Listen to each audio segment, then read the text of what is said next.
माधवी, ए माधवी. हा बोला काय? हा, मी जी अरेंजमेंट केली आहे ती बघ ना, परफेक्ट आहे ना? तुम्ही नेहमी जे काही करता ना ते परफेक्टच करता. Thank you thank you. माधवी, पाहुणे येत आहे आपल्या घरी, तर मग ही अरेंजमेंट अशी प्रॉपर असायला हवी. डिनर असं यादगार झालं पाहिजे. तुम्ही बघा, तुमची अरेंजमेंट पण लक्षात राहील आणि माझ्या हातचं जेवणही लक्षात राहील. आणि असं लक्षात राहील ना की कधी विसरूच शकणार नाही. असं काय जेवण बनवलंयस तू की त्यांना लक्षात राहणारच राहणार आहे? अहो, चांगल्या अर्थानं म्हणते मी. मेमोरेबल डिनर म्हणतात ना, तसं म्हणते मी. कळलं ग. काय तुम्ही पण. बरं, काकाजींसाठी मी कढी खिचडी बनवलीये आणि जेठा भाऊ आणि सोडी भैयांसाठी मस्त पैकी चटकदार पंजाबी स्टाईल जेवण केलं. वा वा वा. तर चल मग जाऊन पटापट एक एक डिशेस घेऊन या. चला. कशाला आतापासून काय? आता कुठे 8 वाजता 8:30 वाजता बोलावलंय त्यांना. आतापासून जेवण बाहेर ठेवलं तर थंड नाही का होणार? हा, मग सगळ्या डिशेस नको, एक एक करून घेऊन येऊ. तुम्ही ना गोकुळधाम सोसायटीचे एकमेव सेक्रेटरी आहात, पण इथे या घरची होम मिनिस्टर मी आहे. कळलं? हो. मग मी म्हटलं ना, थोड्या वेळानंतर, म्हणजे थोड्या वेळानंतरच आणायचं. Okay madam, no problem. अरे हा, ते वेगवेगळ्या प्रकारचे पापड तळले आहेस ना तू? हो हो, तुम्ही अजिबात काळजी करू नका, सगळं रेडी आहे. ही घ्या खीर. थँक्यू अंजली वहिनी. अरे माधवी वहिनी, ह्या थँक्यूची काय गरज आहे? मी तर फक्त खीर बनवलीये. तुम्ही तर किती पदार्थ बनवलेत. बरं, सगळी तयारी झाली आहे का? हो हो, सगळं झालंय. फक्त फुलके राहिलेत. ते जेवायला बसले ना की त्यांना गरम गरम फुलके वाढणार आहे मी. हो ना? So cool. मी एक काम करू, मी जेठालालला फोन लावू, विचारतो कुठे पोहोचलाय तो. अहो कशाला, आता फक्त 8 वाजले. 8:30 वाजताची वेळ दिली, येतील ना वेळेवर. हो ते तर आहे. मग सोडीला फोन करतो. अहो काय तुम्ही पण. भिरे भाऊचे इतना उत्साह नाही इनको. नाही, मी येतील वेळेवर. काय घाई चालली आहे तुमची? ठीक आहे, ठीक आहे. अंजली वहिनी, या ना जरा किचन मध्ये. टेस्ट करून सांगा ना मला कशी. माधवी नाही बोलली आहे, पण तरी एकदा जेठाला फोन करून सांगतो की वेळेवर ये. नाही पण गरजच नाहीये, कारण मी काकाजींना पण बोलवलंय. मग ते त्याला वेळेवर घेऊन येतीलच.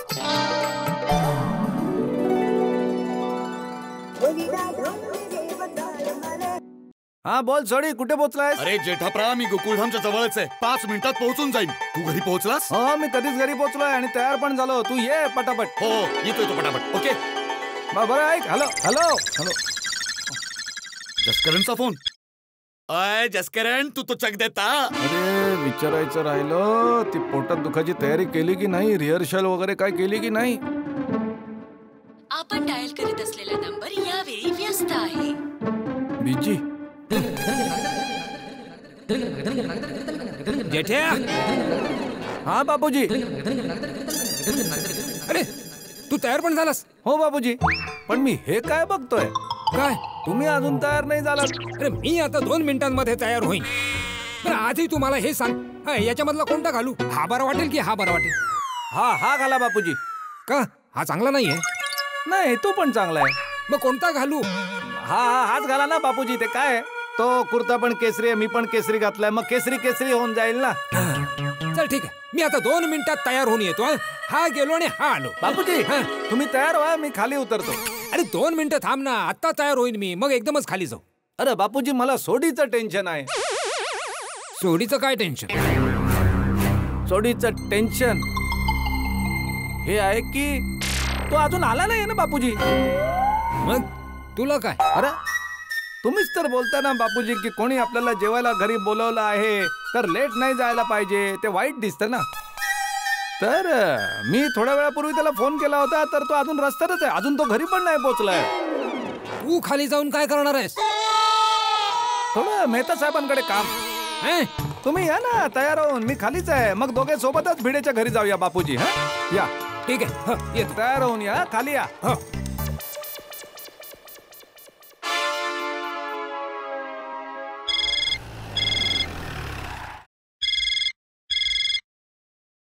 अरे जेठाप्रा. हा जेठाप्रा. हा सोडी, मी हे विचारायला फोन केलाय की तू ते पोटात दुखायच्या ऍक्टिंगचा तो विचार केलायस ना? अरे जेठाप्रा, मी मागच्या 1 तासापासून गॅरेज मध्ये रिहर्सल करत होतो.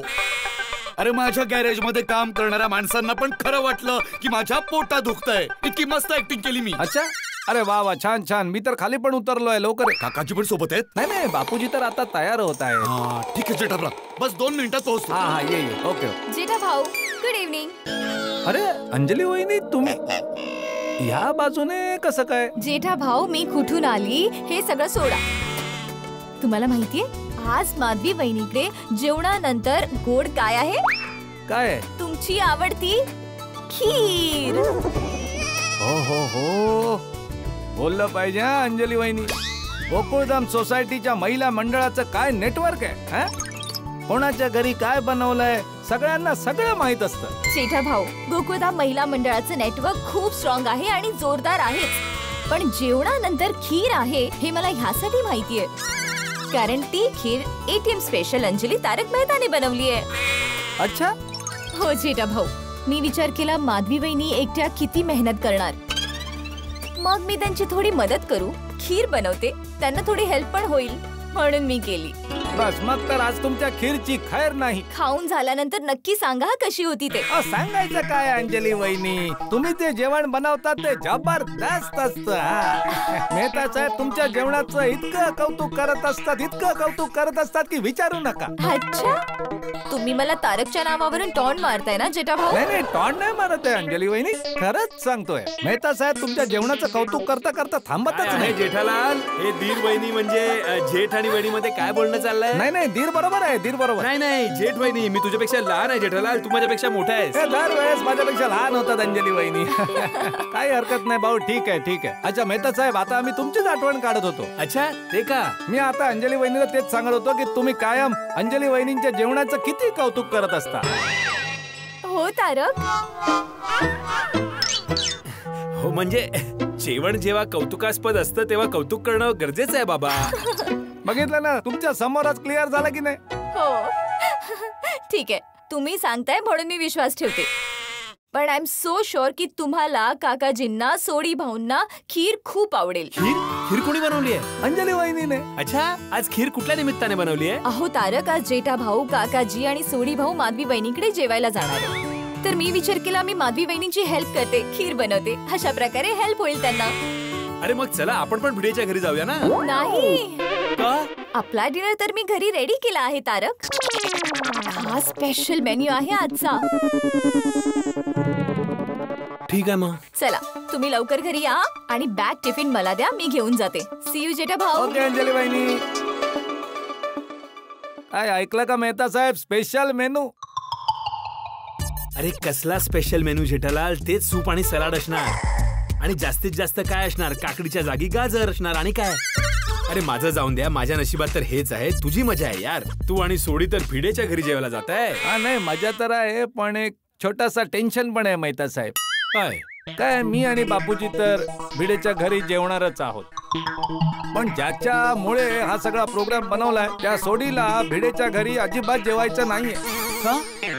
आता त्याची पण चुकी नाहीये, तो बिचारा तर संकटात सापडलाय. पण झालं तरी काय, दुविधा कसली आहे? अहो आज दुपारी सोडीच्या गॅरेजवर त्याचे कॅनडावरून काही मित्र आले, ते कालच आले आहेत आणि त्यांना उद्या जायचंय परत. तर त्यांनी सांगितलं की आज रात्री काही करून पार्टी शार्टी वगैरे करायची. तर सोडी बोलला की आज पार्टी वगैरे मी काही करू नाही शकणार. नाही बोललंच पाहिजे बाबा, जर सोडीने कमिट केलाय भिडेच्या घरी जेवायला जायचं तर त्याला तिकडेच जायला पाहिजे. त्यांनी किती तयारी केली असणार आणि माधवी वहिनीने किती डिशेस बनवली असणार आणि भिडे किती उत्साहात असेल, मग त्याला जायलाच हवं. हो बरोबर आहे, पण जसं सोडीने त्याच्या मित्रांना नाही बोलला की मी पार्टी शार्टी वगैरे नाही करू शकणार, तसं त्याच्या मित्रांनी सांगितलं की तू जर आमच्या सोबत पार्टी शार्टी नाही केलीस तर आपली मैत्री संपली. आणि भिडेनं पण त्याला सांगितलं की जर तू आज रात्री माझ्या घरी जेवायला नाही आलास तर आपली मैत्री संपली. अरे पण भिडे सोडीला फोन करून असं का बोलला? म्हणजे त्याला कल्पना होती का की सोडी पार्टी वगैरे करायला जाणार आणि जेवायला येणार नाही? नाही, तो त्याने माझ्यामुळे फोन केला. आणि या दीडशानेपणा तू का केलास? ते काय ना की मला जरा थोडीशी कल्पना आली होती की आज संधी आहे तर सोडी पार्टी शार्टी करायला नक्की जाणार, भिडेच्या घरी जेवायला नाही येणार कारण रोशन बाबी घरी नाहीये, गोगी घरी नाहीये. म्हणून मी भिडेला म्हटलं की एकदा त्याला फोन करून विचार आणि कन्फर्म करून घे की बाबा तू माझ्या घरी जेवायला येणार आहेस ना. आणि माझं भिडेशी बोलणं झालं ना तेव्हा सोडीचे मित्र गॅरेजवर आले नव्हते. म्हणजे त्याचे मित्र यायच्या आधीची ही घटना आहे. नाही नाही, मग ठीक आहे. पण सोडी तर वाईट अडकलाय. मग सोडीने काय विचार केलाय? तो करणार काय? ते मी सोडीला एक ढासू आयडिया दिली आहे. अच्छा, आता काय? मी त्याला बोललो की तू एक काम कर, तू भिडेच्या घरी जेवायला ये आणि भिडेच्या घरी आलास की पोटात दुखायचं नाटक सुरू कर. खूप दुखतंय, मी जेवण नाही जेवू शकणार, मला घरी जायचंय, मी घरी जाऊन झोपतो, थोडा आराम केला ना तर बरा होईल. संधी मिळाली की जसं कोणी बघत नसेल ना तसं सोसायटीमधनं हळूच निघून मित्रांसोबत पार्टी शांती करायला निघून जा. कशी वाटली आयडिया? 2 कवडीची वाह्यात थर्ड क्लास आयडिया आहे जेठालाल. मेहता साहेब, अरे मेहता साहेब काय करतोय जेठालाल? माझा परम मित्र असून अशी थर्ड क्लास आयडियाचा विचार करतोस? काय बरं थर्ड क्लास आहे यात?